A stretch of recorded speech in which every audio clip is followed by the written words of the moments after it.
Yo, Top Billin to ya. All right, Top Billin, got an exciting one here for you for fans of Florida and Georgia, right? Both these teams, to me, have a beat on the playoffs and perhaps the national championship. So these guys' season right here, especially that game, you know what I'm saying, when they play each other, that shit is going to be hard. It could be for something serious this year, going on to the SEC championship and playing one of those boys from the West. So it's going to be a tough road to hoe, especially with the 10-game schedule inside the conference. Makes it a little tougher. But, hey, it makes it that much better for us, right?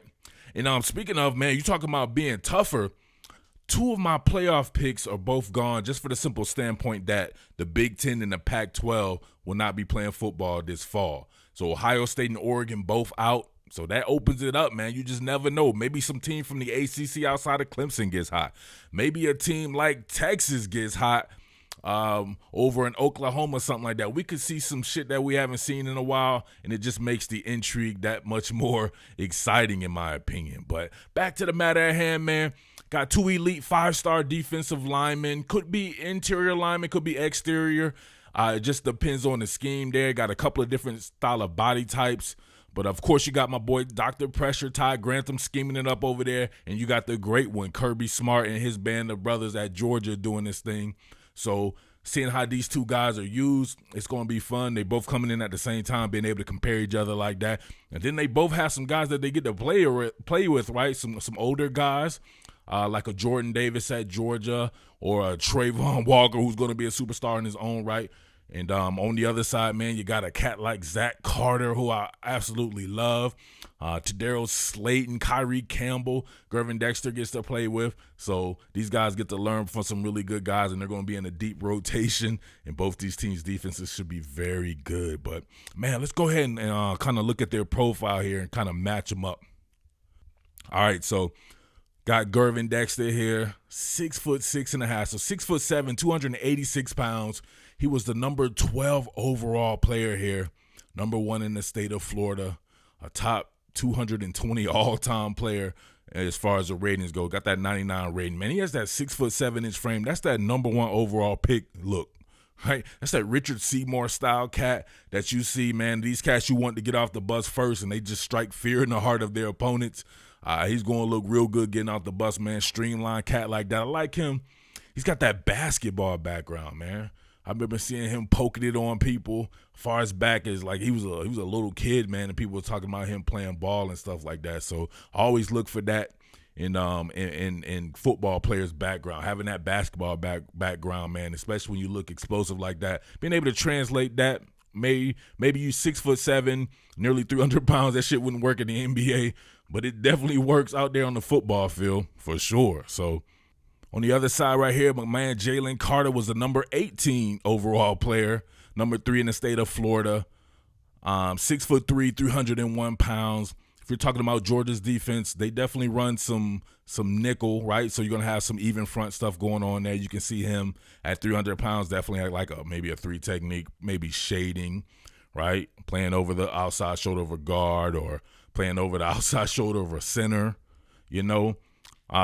But he's got some athleticism to him, right? He's got that offensive background where he was a tight end at one particular point in time, kept growing and stuff like that. It's like he kept growing, but he kept getting shorter too. Every time I saw him, he was shorter and shorter, at least that's how he was listed.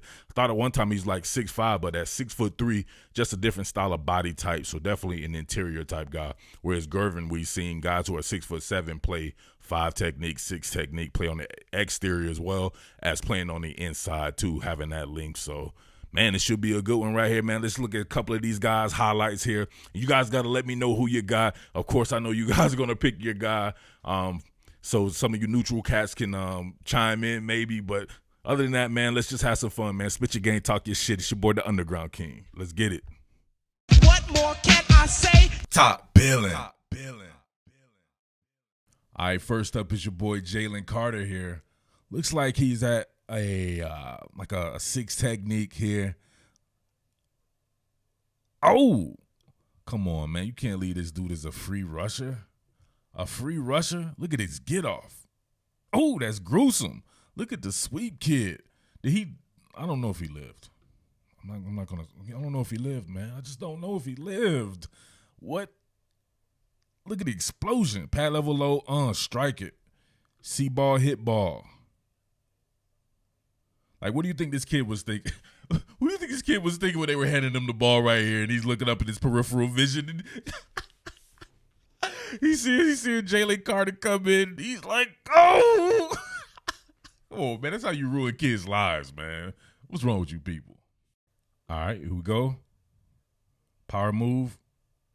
Oh, fertilizer. Look, the quarterback was like, man, forget that. He's like, man, I'm trying to do my quick set here.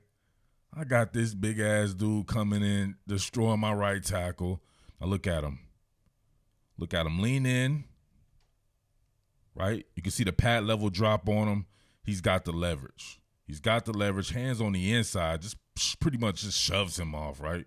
That's how you shove somebody when you're getting through the door of the club. So he shoved the bouncer out the way. When the bouncer loses, your club is in trouble. I'm here to tell you. Look at that. The quarterback just like, man, forget that. He just drops to his knees. Look at that. Quarterback dropped to his knees. Get on your knees and pray. He's like, our Father. He starts saying the Lord's Prayer and stuff like that. He ain't want none of that, man. I don't blame him either. That's just gruesome. All right, y'all. Got your boy Girvin Dexter here shaded. Now, let's see this. Oh, working against the center. Head up. High work rate. I like that. Both these guys have a high work rate. They're going to continue to work. No shame in their game. They ain't out there to look cool. They're going to continue to work. But look at him. Now, it's harder for him to get leverage on centers and stuff like that. That's why a lot of these guys, the taller you are, they would like for you to be more on the exterior just because it's a leverage game. But look at that. Just look at the power. Look at the leg drive. Look at the power through the core. Man, come on. The center didn't stand a chance. Center's on lean. He like Fat Joe and them lean back. Now he's in FEMA mode, straight recovery. He just abandoned all technique. The quarterback back there, there's like a pack of wild dogs. And you see there, Girvin Dexter and the boys finish him off. And he lands on him too. Ooh. That's how you stun a kid's growth, man. You can't big 6'7", 280-something pound cat landing on a little kid like that, man. Kid will never grow anymore. And he was just a freshman.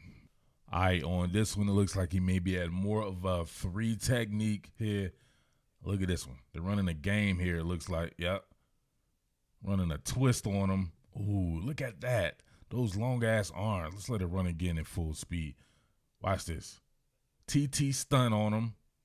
Oh, he strips the ball just because he has that 99-inch wingspan, that condor-like wingspan. Quarterback trying to tuck. Look at that. Long-ass arms, rips the ball out, forces a fumble. Man, that's going to pay itself dividends. I cannot wait to see this kid work right away, man. Working with Zach Carter and Kyrie Campbell and Tadero Slayton. Same thing over there with Jalen Carter with Jordan Davis and Malik Herring and Trayvon Walker. So it's gonna be hard. All right, so we joined this one already in progress. You see him right here, head up at a zero technique, it looks like. Now look at the high work rate. Look at him. Continues to work back towards the ball. Now look at it. Oh, that's one of them what's that chick, the longest yard? What was that prison movie called? It looks like one of them type of tackles. Look at that. Guy thought he was good, broke a tackle. Now you get a 6'6", 286-pound cat coming at you. Look at him right now. He got them emoji eyes. He's just like emoji eyes, and then boom, he just braced for it. He didn't even try to make a move. He just braced for impact. And he gets his ass driven, drive his ass to the concession stand. Look, went all the way to the concession stand. Got himself a nice hot dog. And he got one of them lemonades too, man. One of them cheap-ass lemonades. All right, back to Jalen Carter here.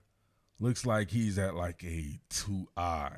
Like on the inside shoulder of the guard. Look at, oh no. Ooh. Give me that stank face. Like, what the hell? You see this? Look at this. So he's knifing the gap. Grabs the ball carrier. Is it the ball carrier? No, it's the quarterback.